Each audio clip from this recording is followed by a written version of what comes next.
My fiancée asked for a hall pass before the wedding to get it out of her system. I said sure. She went out. I changed the locks. When she returned the next morning, I told her the pass was one way. You're single now. I, 31 male, proposed to my fiancée 29, 8 months ago. Wedding was scheduled for next month.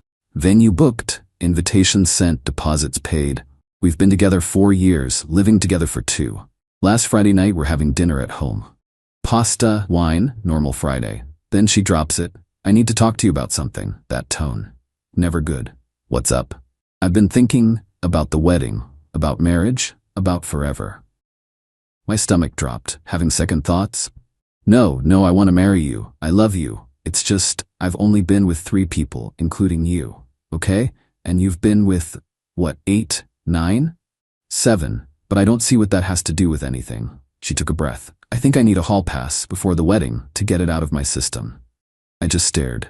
A hall pass? Just one night, one person, then I'll never wonder what I'm missing. I can fully commit to you. You want to sleep with someone else a month before our wedding. Not want, need, for us, for our marriage. The logic was Olympic-level gymnastics. Who is it? What? You don't ask for a hall pass without someone in mind. Who? She hesitated. There's this guy at my gym. We've talked. He's interested, but I've never done anything. I would never cheat on you. Right? You just sleep with him with permission. It's different. It's honest. I'm being transparent. I sat there, watched her. This woman I'd planned to spend my life with, who apparently needed to bang her gym crush before committing to me. Okay, I said. Okay, what? You can have your hall pass. Her face lit up. Really? Oh my God, thank you. You're so understanding. This is why I love you. When were you thinking? Tonight? He's available tonight, if that's okay? Sure, go ahead. She actually squealed, went to our bedroom, changed clothes, came out in a dress I'd never seen, hair done, makeup perfect. I'll be back tomorrow morning. We can talk then. Thank you so much for understanding. She kissed me, on the mouth, then left. I sat there for maybe 10 minutes. Then I got up and got to work. Called a locksmith. 24-hour service. Explained I needed locks changed ASAP. $400 for emergency service. Started packing her stuff, not everything, just essentials. Clothes, toiletries, laptop, important papers. Put it all in boxes, stacked them by the door. Locksmith arrived at midnight, had new locks installed by 1 a.m. Called the wedding venue. Left a voicemail about needing to discuss cancellation. Texted my best man, wedding's off. We'll explain later. Emailed our wedding planner, canceling, send final invoice for cancellation fees. Then I went to bed. In our bed, soon to be just my bed, slept surprisingly well. Update 1, the return. She came back at 8:47 a.m. I know because I was awake, dressed, coffee made, sitting on the couch waiting. Heard her key in the lock, scraping, trying again, frustration, then pounding. Hello, babe, my key's not working. I walked to the door, opened it, chain still on. She was standing there, same dress from last night, makeup smudged, hair messy. She smiled. Oh good, you're awake. My key got weird. Can you let me in? I'm exhausted. No, the smile faltered. What? I said no. You're not coming in. What are you talking about? Let me in. I need to shower and sleep. You don't live here anymore. Is this a joke? Because it's not funny, I'm tired. Not a joke. You wanted a hall pass. I gave you one. One-way ticket out of this relationship. You used it. We're done. Her face went from confused to panicked. What? No, we talked about this. You said okay. I said you could have your hall pass. I didn't say I'd still be here when you got back. But I thought you understood. You were so supportive. I was facilitating your exit. Seemed easier than arguing. You can't do this. We're engaged. We're engaged. Past tense. Your stuff's in boxes by the door. You can take them now. She tried to push past me. I didn't budge. I'm calling the cops. You can't lock me out of my own home. It's my apartment. Lease is in my name. You moved in with me. Legally, this is my place. Call the cops if you want. They'll tell you the same thing. This is insane. You're insane. I just needed one night. And you got it. Hope it was worth it. It didn't even mean anything. It was just physical. Cool. Glad you got it out of your system. Now you can do it as a single woman. I opened the door wider, showed her the boxes. Take your stuff. I need to get on with my day. She started crying. Please, please don't do this. I love you. I want to marry you. Last night was a mistake. Last night was a choice. You chose him over me, over us, over our wedding. That's fine. People make choices, but choices have consequences. I choose you. I'm here now. I came back. Yeah, after screwing your gym buddy. Forgive me if I'm not impressed by your dedication. Her friend pulled up then, the one who'd apparently given her a ride home. Got out of the car. What's going on? My fiancé turned to her, still crying. He's kicking me out. He won't let me in. The friend looked at me. Dude, seriously? Over one night? Over her sleeping with someone else a month before our wedding. Yeah, seriously. But she told you, she asked permission. You can't punish her for being honest. I'm not punishing anyone. I'm ending a relationship with someone who thinks getting it out of her system by sleeping with a random guy is normal pre-wedding behavior. You're being rigid and judgmental. I'm being someone with self-respect. Take her and her stuff. She can stay with you. The friend helped load boxes into her car. My fiancé kept pleading, crying, trying to change my mind. We can go to counseling. We can work through this. Nothing to work through. You wanted to sleep with someone else. You did. Now you're single. Everything's working as intended. What about the wedding? The deposits? Our families? Canceling the wedding, losing the deposits, and you can explain to your family why we're not getting married. I'll handle mine. You're really doing this over one mistake. One massive relationship-ending mistake. Yes. They drove off. I went back inside, closed the door, new lock secure. Then I called my mom. Hey, sweetie, how are wedding plans? There's not going to be a wedding. What? What happened?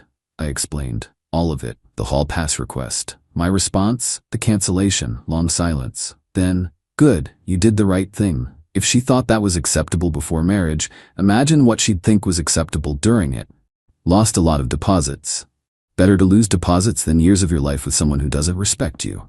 I called my dad next. He was more direct. She asked for what? A hall pass. And you said? Sure, go ahead. Then change the locks. He laughed. Actually laughed. That's my boy. She's out. Her stuff's gone. Locks changed. She's her friend's problem now. Good. Come over for dinner tonight. Your mother will want to feed you. Update 2. The fallout. The next week was chaos. Her mother called. That conversation was something. How could you? My daughter is devastated. Your daughter asked to sleep with another man a month before our wedding. She was scared. Cold feet. You should have been understanding. I was understanding. I understood she'd rather sleep with her gym crush than commit to me. So I let her. And then you kicked her out, like garbage. I ended our relationship after she chose to have sex with someone else. That's not like garbage. That's called consequences. You humiliated her. She's staying with friends because she has nowhere to go. She has places to go. She's choosing to stay with friends. Also, maybe she should have thought about that before requesting permission to cheat. It's not cheating if you gave permission. Cool. It's also not a relationship if she sleeps with other people. We can both be right. She hung up. Her father called the next day. More measured. Look, I know she messed up, but don't you think ending everything is extreme? Extreme would have been saying yes to the hall pass and then resenting her forever. This is just efficient. She loves you. She made a mistake. She asked permission to sleep with another man a month before our wedding. That's not a mistake. That's intentional. People get cold feet. Cold feet don't lead to warm beds with other people. Silence. Fair point. Can I ask what you're doing about the wedding? Venue's canceling. We'll lose the deposits. Around $8,000 total. I'll eat half. She can handle the other half. That seems fair, actually.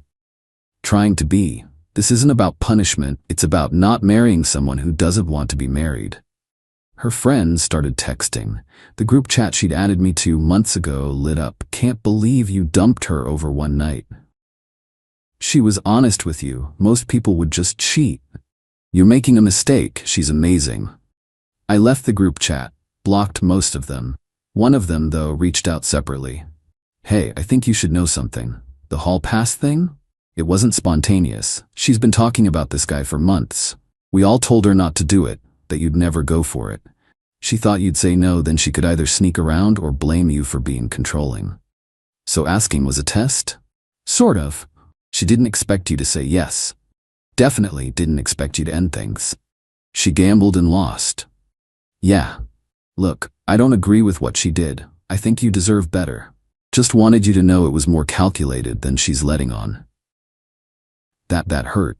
Not the decision to end it, but knowing it was premeditated, that she'd planned this. The wedding venue sent the cancellation invoice, $4,200 in lost deposits, half the total. I paid it. Sent her friend a message asking for her new address to send the other half of the invoice. Got back. She doesn't have that kind of money right now. Replied, neither do I, but I'm paying my half. She wanted this. She can contribute to the costs. Days later, small claims court papers. She was suing me for $4,200 unfair cancellation costs, plus $2,000 for emotional distress. I called a lawyer friend. He read the claim and laughed. She's got no case. The wedding was a mutual agreement. She's the one who torpedoed it. No courts awarding damages for emotional distress when she literally asked to sleep with someone else. Should I show up? Definitely. Bring documentation, the texts where she asked for the hall pass, the timeline. Judge will toss this fast. Court was 3 weeks later. She showed up with her mother. I showed up alone. Judge called the case. She went first. Your Honor, my fiancé ended our engagement without cause and stuck me with half the wedding cancellation fees. I'm seeking reimbursement plus compensation for the emotional harm he caused. Judge looked at me. Response? Your Honor, she requested permission to sleep with another man a month before our wedding. I granted permission and ended the relationship. The cancellation fees are a shared cost of the engagement we both entered into. I've paid my half. She requested, I'm sorry, what? She asked for a hall pass to sleep with someone else before the wedding. Her words to get it out of her system. Judge looked at her. Is this accurate? She went red. It's more complicated then. Yes or no? Did you ask to sleep with someone else before the wedding? Yes, but he said it was okay. And then he ended the engagement? The next day, without discussing it, he just kicked me out. Judge looked at me. Did she live with you? In my apartment. Lease is solely my name. She moved in. Judge back to her. You asked to sleep with someone else. He ended the relationship. You're upset he didn't want to marry you after that? He didn't give me a chance to explain. What's to explain? You wanted to sleep with someone else. Most people would consider that grounds for ending an engagement. Her lawyer tried jumping in. Your Honor, she was acting under emotional distress. She was acting under horniness for her gym trainer. Request for damages denied. Each party pays their own cancellation costs. Case dismissed. Outside the courthouse, her mother tried one more time. You've ruined her life. She can't show her face anywhere. Everyone knows what happened. Everyone knows because she told people. I've been pretty quiet about it. She's having to start over at 29. Do you know how hard dating is now? Probably easier than dating at 31 after getting cheated on a month before my wedding. She'll manage. Final update, moving forward. It's been 2 months. Life's different. The apartment's quieter. Redecorated a bit. Got rid of stuff that was ours and made it mine.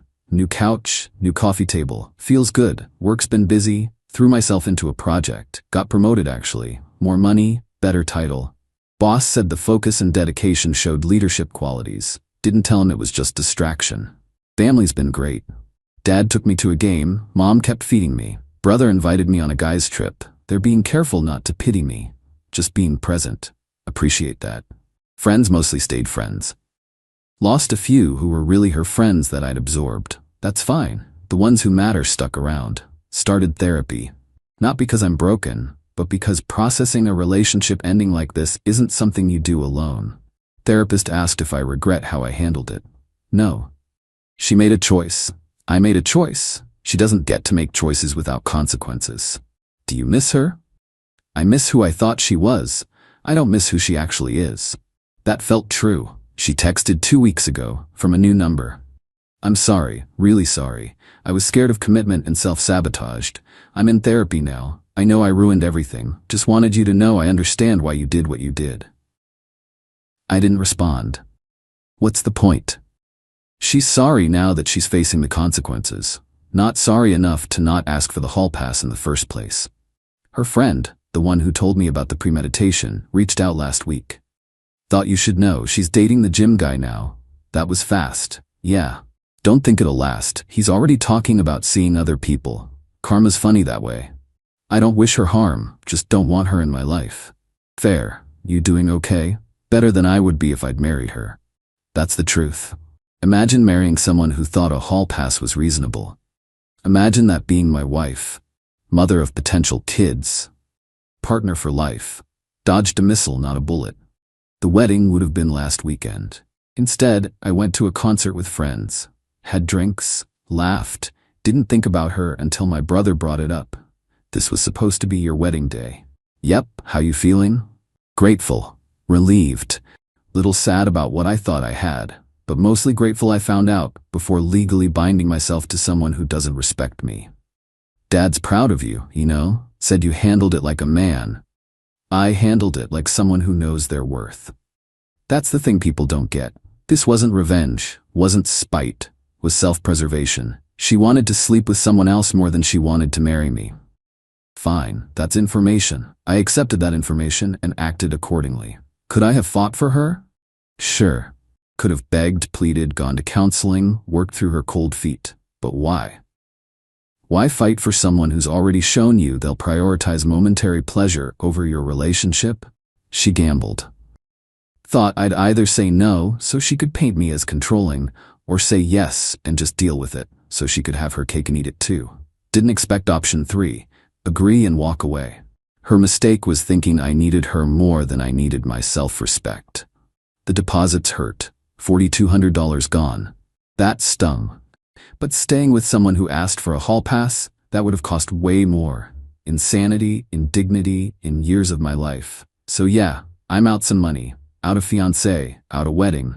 But I'm also free. Free of someone who thought so little of our relationship that sleeping with a random guy seemed like a good idea a month before our wedding. The trash took itself out. I just locked the door behind it. Dating again? Not yet. Not ready. Maybe in a few months. For now, I'm good. Got work. Got hobbies. Got people who care about me.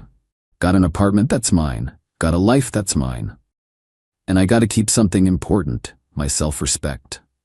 She asked for a hall pass. I gave her a permanent exit pass. We both got what we wanted. Just turned out what she wanted wasn't what she thought she wanted. And that's not my problem anymore. To anyone reading this who's in a similar spot, you teach people how to treat you. If someone thinks they can disrespect you and you'll just accept it, they'll keep disrespecting you. Sometimes the best move is just to walk away. Change the locks. Move on. Life's too short to spend it with people who see you as optional. Final thought. The gym guy apparently asked her for an open relationship last week. She said no. He dumped her. My brother told me. Asked if I felt vindicated. Honestly, I just felt sad for her. Not sad enough to take her back, but sad that she destroyed something real for something fake. She chose poorly. She's living with that choice. I'm living with mine. And I'm sleeping just fine.